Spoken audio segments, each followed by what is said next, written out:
बोलो शंकर भगवान की जय। एक सेठ की कथा सुनेंगे। एक सेठ थे, बड़े ही धनवान धर्मात्मा, शंकर भगवान के अच्छे भक्त। शंकर भगवान के प्रतिदिन मंदिर जाना उनका नियम था। सुबह एक लोटे जल से शंकर भगवान को अभिषेक करवाएं, शाम को देसी घी का बढ़िया घर का घी बनवाएं शैतानी से और मंदिर में दीपक जलाएं। ये करते करते न जाने उन्हें कितने दिन बीत गए, पर कभी शंकर भगवान से जिस चीज की कमी थी वो नहीं मांगी।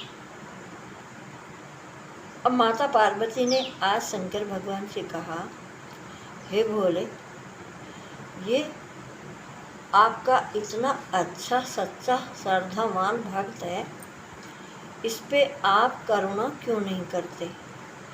इसके धन धान्य इतना है, ये धन से दुखी है, क्यों इसे चिंता इस बात की है अगर मेरे जाने के बाद मेरे संपत्ति का क्या होगा?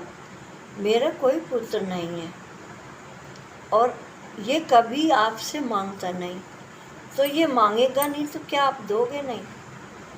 अब मैं कहती हूँ, इस पे दया कर दो, इसे एक पुत्र दे दो। शंकर भगवान ने कहा, पार्वती तू सब जानने वाली है, जो व्यक्ति जैसा बोता है वैसा ही काटता है। ये कर्म क्षेत्र है, इस कर्म में इसने अब पूजा भक्ति में ध्यान संध्या में लगा हुआ है, पर ये तो इसकी अभी कोई कार्य सिद्ध नहीं करेगा, क्योंकि सेठ ने पिछले जन्म में कोई ऐसा पुण्य कार्य नहीं किया जिससे इसे संतान प्राप्ति हो जाए। तो इसके कर्म में संतान है ही नहीं, तो मैं कहाँ से संतान दूँ? शंकर भगवान की ये बात सुन के माता पार्वती ने कहा कि तुम करुणा के सागर हो, इसके अपराध मत देखो, इसे एक पुत्र दे दो। बोले ठीक है, मैं पुत्र आप कह रही हो तो दे दूंगा, लेकिन उसकी उम्र 12 साल होगी, इससे ऊपर वो एक दिन भी नहीं रुकेगा। 12 साल के बाद उसकी मृत्यु पक्का है। बोले वो जब की जब देखी जाएगी, आप इसे एक पुत्र दे दो। शंकर भगवान से माता पार्वती ने एक पुत्र की प्राप्ति सेठ को करवा दी, और सेठ ये सब बात सुन रहा था। कैसे सुन रहा था कि जब वो अंदर पूजा में बैठा था तो उसे लग रहा था कोई बाहर बात कर रहा है। जब वो बाहर आया तो उसे कोई नहीं मिला। वो समझ गया ये सब मेरे भगवान की करुणा बरस रही थी। और 90 महीने सेठानी को पुत्र पैदा हुआ। सब ने बहुत खुशी मनाई, लेकिन सेठ ने इतनी खुशी नहीं दिखाई जितनी दिखानी चाहिए थी, क्योंकि उसे पता था कि ये तो 12 साल के बाद रुला के जाएगा। और जब वो 11 साल का होगा तो सेठानी ने सेठ से कहा कि मेरे बच्चे का अब विवाह कर दो। सेठानी को ये बात सेठ ने बताई नहीं थी कि ये 12 साल के बाद हमें छोड़ के चला जाएगा। सेठानी से सेठ ने कहा, हम इसका विवाह नहीं करेंगे, हम इसे काशी पढ़ने भेजेंगे। काशी में बहुत विद्वान पंडित संत महात्मा रहते हैं, ये वहाँ कुछ पढ़ेगा, कुछ सीखेगा, इसके काम आएगा। और सेठ ने उसका मामा बुलाया और मामा से कह दिया कि बच्चे को ले जाओ और जितना भी धन ले जाना हो धन ले जाओ, रास्ते में हवन यज्ञ करते हुए जाना, भंडारा लगाते हुए जाना, जितना भी खर्चा कर सको उतना खर्चा करना, और काशी में जाके इसको पढ़ाई शुरू करवा दो, इसकी पढ़ाई शुरू करवा दो। और मामा भांजे काशी के लिए निकल गए। रास्ते में जहाँ भी पढ़ा उनका पढ़ता, वहीं वो भंडारा करे, यज्ञ करे, सबको दान दक्षिणा दे, जो साधु संत मिले सबका खूब सेवा करे। और वो काशी के नज़दीक के नगर में पहुंच गए और उसमें उन्होंने भंडारा अपना हवन पूजा का जो नित्य क्रिया का कर्म था वो शुरू करा। वहाँ एक बारात रुकी हुई थी, उस बारात में दूल्हे का आना था और उस सेठ के सुंदर लड़के को देख के उस दूल्हे के पिताजी ने कहा कि तुम्हें मुँह मांगा धन देंगे, हमारा एक काम कर दो, हमारे लड़के के तुम दूल्हे वाले कपड़े पहन के दूल्हा बन के हमारी बारात की चढ़त करवा दो। लड़के ने कहा ठीक है भाई, दूल्हा बनने को तो सब खुश है। वो दूल्हा बना और बारात चढ़त हो गई। उसने की जब चढ़त भी हो गई तो फेरे और करवा दो, फेरे हो गए तो अब विदा भी करवा दो। अब वो विदा तक तीन चार दिन में ये कार्य संपन्न हुआ था। बारात जब 3 दिन रुकती थी और ये जब अब सुबह दुल्हन की विदाई होनी थी, उससे पहले दूल्हे का तिलक किया जाता है और जो थाली में सभी गांव की मोहल्ले की सभी औरतें आकर दूल्हे जवाई राजा का तिलक करती हैं। उससे पहले उसने कहा देखो दुल्हन तुम्हारी, सब कुछ तुम्हारा, बस एक बार मैं दुल्हन का मुख तो देख लूं। उसने सोचा मुख देखने जा रहा तो कोई बात नहीं, वो मुख देखने नहीं गया था, वो गया था उसकी चुंदरी पे ये लिख दिया उसने कि शादी मेरे साथ हुई है, अब तू जिसके साथ जाएगी वो तेरा पति नहीं, पति तो मैं हूँ, पर काशी पढ़ने जा रहा हूँ, वो कान्हा है जिसके साथ तेरी विदाई होगी। और वो उस की चुंदरी पे लिख के आ गया और थोड़ी सी चुंदरी भी काट के ले आया और वो वहाँ से चला गया। और जब वो काशी चले गए वहाँ से, और जब दुल्हन की तैयारी हुई जाने की तो दुल्हन ने देखा ये मेरी चुंदरी में क्या गांठ लगी हुई है। उसने खोल के देखा तो उस पर लिखा हुआ देखा कि शादी मेरे साथ हुई थी, मैं काशी जा रहा हूँ और जो दूल्हा है ये कान्हा है, इसके साथ अब तू जाएगी। लड़की ने अपने माता पिता से कहा जिसके साथ मेरी शादी हुई है मैं उसके साथ जाऊंगी और मेरा पति काशी गया, मैं इसके साथ नहीं जाऊंगी। हंगामा हो गया, बारात वापसी लौट गई बिना दुल्हन लिए और वो काशी चला गया और उसके काशी में 12 साल पूरे हो गए। अब उसको चक्कर आने लगे। मामा से कहा मामा आज मैं पढ़ाई यज्ञ में नहीं बैठ सकता, आज मेरी तबीयत खराब है। अच्छा ठीक है। अब वो तो सोने का बहाना लेके और सो गया और मामा ने यज्ञ पूरा करवाया। संत महात्माओं का जो भोजन प्रसाद था सबको जिमाया, सबको दान दक्षिणा दी। कुछ संत बाकी रह रहे थे, कुछ भोजन अभी बचा हुआ था।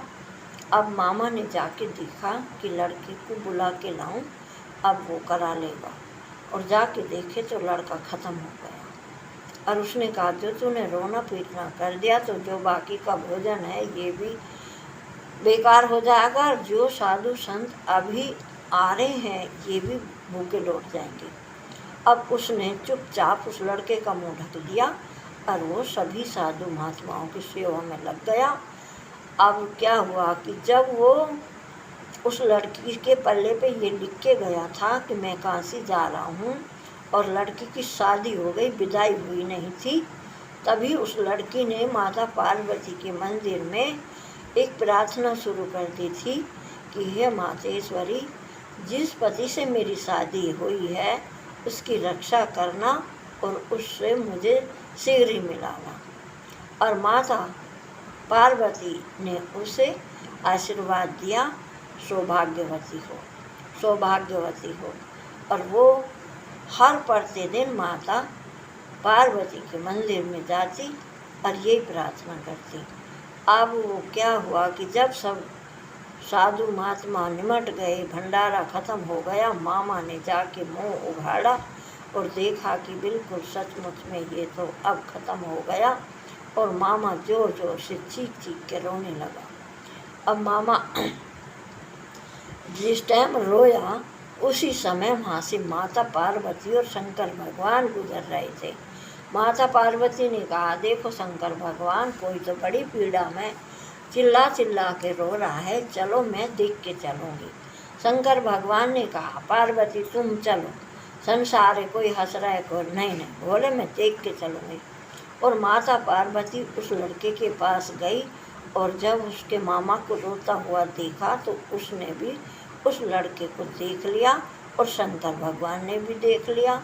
और माता पार्वती ने शंकर भगवान से कहा, हे महादेव, ये पुत्र तो सेठ का है जो आपके वरदान से मिला था और जिससे इस लड़के की शादी हुई है, वो मेरे मंदिर में प्रतिदिन आकर मुझसे अपने सुहाग की रक्षा मांगती है और शीघ्र ही मिलने का भी वो प्रार्थना करती है।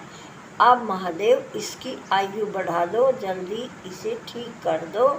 वो लड़की जो इसकी पत्नी है वो मेरी परम भक्त है, मेरा आशीर्वाद झूठा हो जाएगा अगर आपने इसे जिंदा नहीं करा। शंकर भगवान ने उसको जिंदा कर दिया और वो हर हर महादेव करके बैठा हो गया। माता पार्वती और भोले बाबा वहाँ से चुपचाप निकल गए। अब उसका मामा लेकर शीघ्र ही चला अपने घर की तरफ। भंडारा पूरा हुआ, 12 साल पूरे हुए। अब उन्होंने आखिरी का भंडारा उसी नगर में करा जहाँ उस लड़के की शादी हुई थी। और जब उस नगर में भंडारा यज्ञ करा तो उसका जो ससुर था वो आ गया उस जगह। उसने देखकर पहचान लिया कि ये तो मेरा जवाई राजा है और वो अपनी बेटी के पास गया। बोला, अरे बेटी, जिससे तेरा विवाह हुआ था वो तो इस नगर में ही भंडारा यज्ञ कर रहा है, देख मैं उसे अभी आदर पूर्वक लेके आता हूँ, तू जल्दी से तैयार हो जा, तेरी विदाई का समय आ गया। अब वो उसे के मामा को और अपने उस जमाई को लेकर अपने घर में आदर सहित आए और उनका खूब मान सम्मान स्वागत करा और सारी बात बता दी। लड़का तो पहले से सब कुछ जानता था। वहाँ मेरा विवाह हुआ, पर उसे बता दी कि हमने विदाई नहीं करी अपनी बेटी की, अब हम आपके साथ अपनी बेटी की विदाई करेंगे, शादी तो पहले ही हो रखी है। अब वो वहाँ से लेकर अपने नगर को चले और मामा अपने उस जीजा के घर के नज़दीक आकर कहने लगा लड़के से कि तू यहीं ठहर, अभी मैं घर खबर करके आता हूँ। और जो लड़के के माता पिता थे उसके जाने के बाद सेठ ने सेठानी को बता दिया था कि हमारा पुत्र 12 वर्ष का होते ही हमें छोड़ के चला जाएगा।